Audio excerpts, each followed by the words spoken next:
Hello, friends. In worship this week, we're going to hear one part of maybe one of the most fantastical stories in the Bible. We're going to hear about a person named Jonah. Do you remember the story of Jonah? That's right. Jonah was the one who was swallowed by a fish and lived in the belly of that fish for 3 days until he was thrown up by the fish onto the beach. Can you imagine the smell that must have been like? It must have been pretty stinky. It's easy to remember that part of the story, but do you know how he ended up in the fish to begin with? Because, see, Jonah tried to run away from God and from what God told him to do. God wanted him to go to a place called Nineveh and tell the people to apologize for what they had done. Well, Jonah just thought this was a crazy idea, that God was just being silly. Can you imagine that? And Jonah said no. Can you imagine what happened if you said no to your parents and asked them to do something?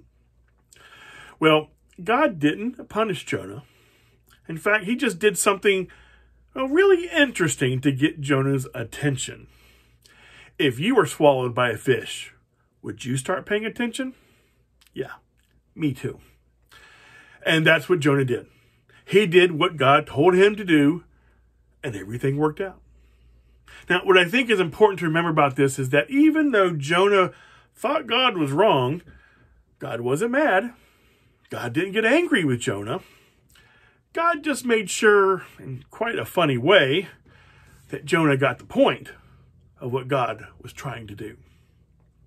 You know, I think God does that with us too, when we don't always get the point of what God is trying to do.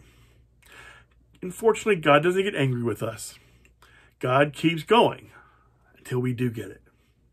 We can just hope that maybe that doesn't mean we end up in the belly of a fish. Let's go to God and pray. Dear God, thank you for your patience with us when we don't understand what you're trying to do. Thank you for your continued nudges until we do. Amen. Thanks, everybody, and we'll see you soon.